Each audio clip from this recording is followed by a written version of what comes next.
The Thermaltake View 71 Snow Edition shows off your build in style with a frosty white paint job and 4 tempered glass side panels. You also get 2 pre-installed 140mm ring white LED fans, a vertical GPU mount with bracket, and 3-way radiator support for water cooling. So click the sponsor link in the description to learn more.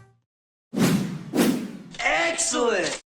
What's up guys, welcome back to Paul's Hardware. Today's video is going to be an unboxing of this motherboard, and I want to start off with a few pointers. One, I don't always do unboxing videos, but every once in a while I have the opportunity to unbox something prior to it actually being available. Now, I've asked the viewers at home whether you guys like to see these types of videos because they're kind of like hype videos for a product that's unreleased yet. By and large, the answer has been yes. People would rather see this than not see it, but just to be very clear, I do not recommend pre-ordering this stuff, either the motherboards or the CPUs that are going to go in them. Please wait for independent reviews. For now, we're just getting a first look and maybe getting a little bit excited about the potential for what these motherboards have to offer. That said, let's open her up. So a big thank you to MSI for sending this over so we could get an early look. And what do we got? First off, this is MEG. MSI is renaming their motherboard series. We have MEG, MAG, and MPG. So we should be saying MEG here, not MEG, but I probably will still say MEG quite a few times. And we can see on the front, supports Intel Core inside, supports Optane, Z390 chipset, and this is going to support the 9000 series of Intel CPUs. So we can finally confirm we have a 9900K, which is an 8-core 16-thread processor. We have a 9700K, which is 8 cores and 8 threads. And we have a 9600K, which is 6 cores and 6 threads.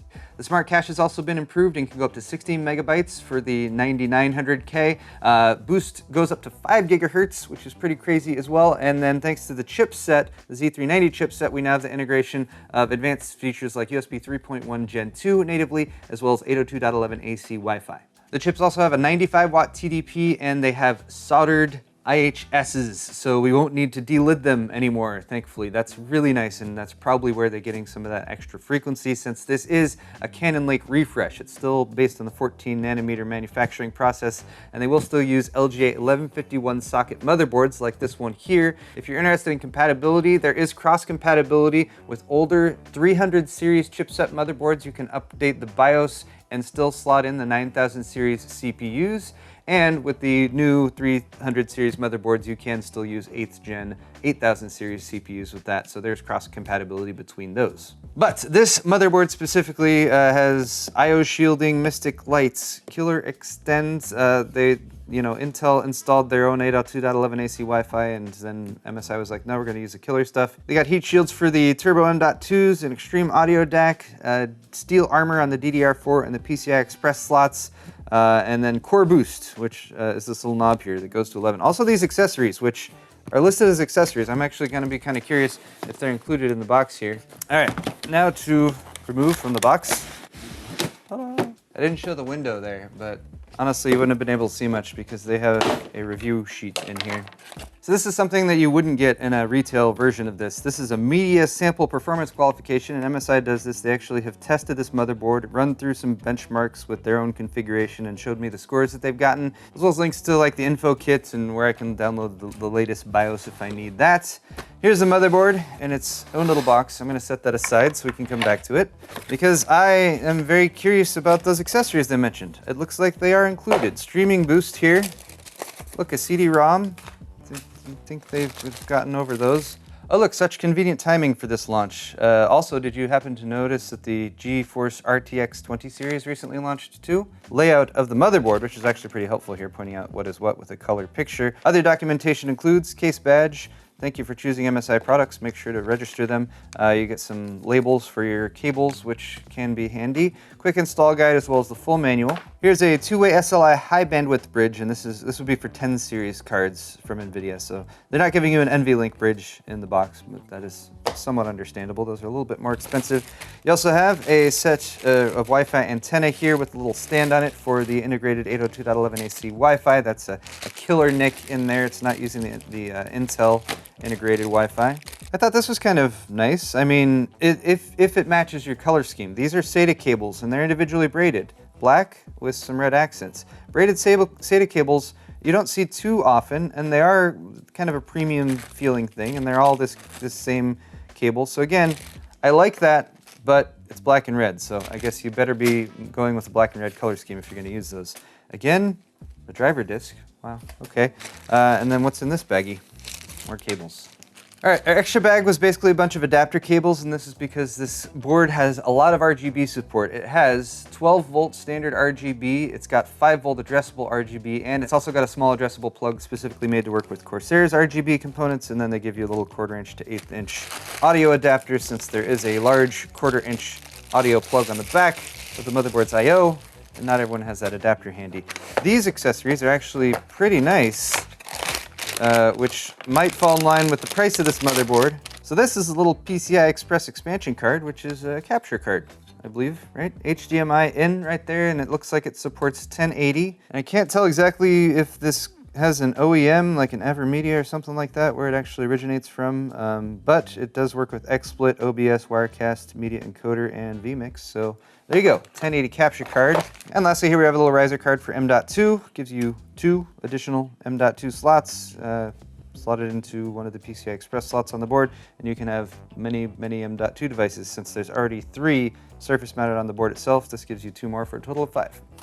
And now for the actual Godlike MEG.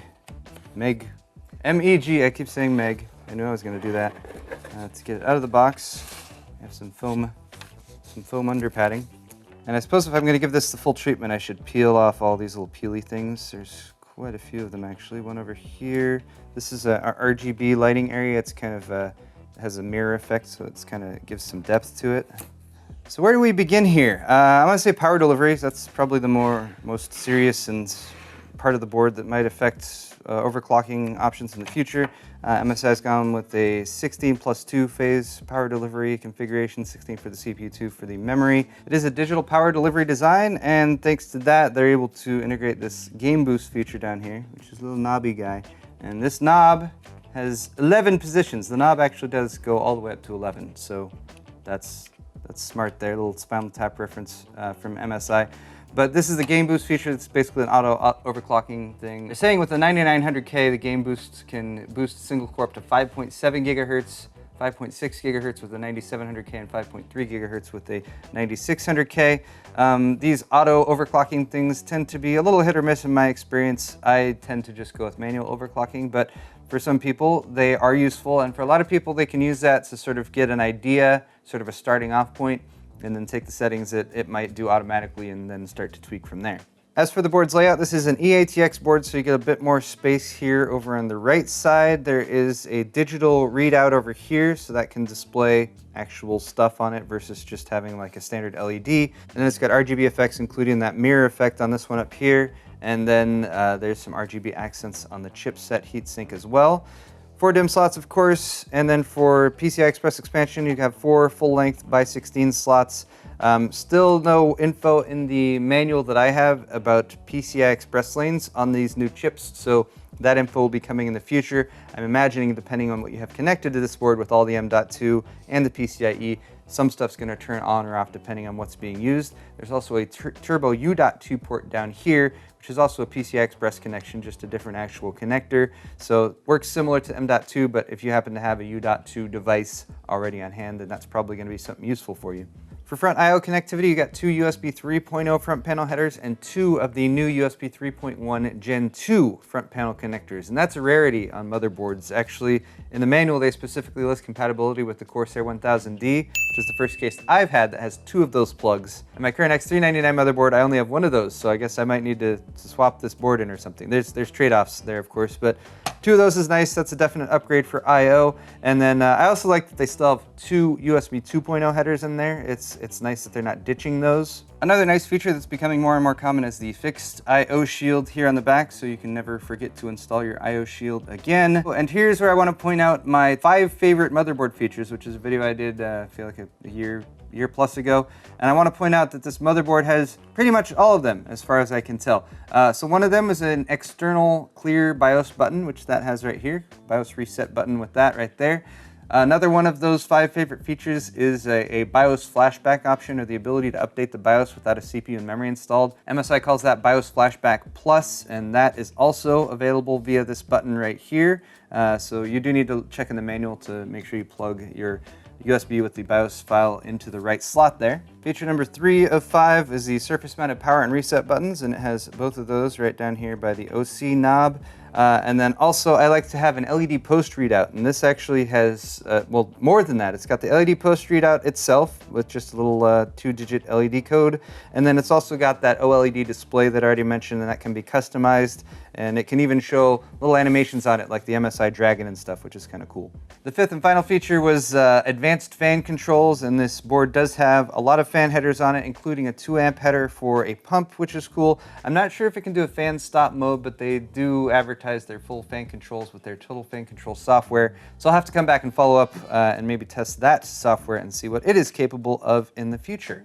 So guys, I know this has just been an unboxing and a first look, but that's all I have for you today. Once again, this has been the MSI MEG Godlike gaming motherboard with the new Z390 chipset from Intel, supporting Intel's new 9000 series processors, the Coffee Lake S series, which should be available very soon. So stay tuned for that. I have more content coming on this subject, of course, in the future. So subscribe if you are not already, and leave me a comment in the comment section down below. Let me know what you think of this motherboard. Let me know what you think this motherboard should cost, because I do not have a price for this as of yet, but it's a flagship, so it's probably going to be a little more on the high end. MSI has a full lineup of Z390 motherboards coming out though, so check those out too if you're interested. Thanks again for watching, guys. We'll see you next time.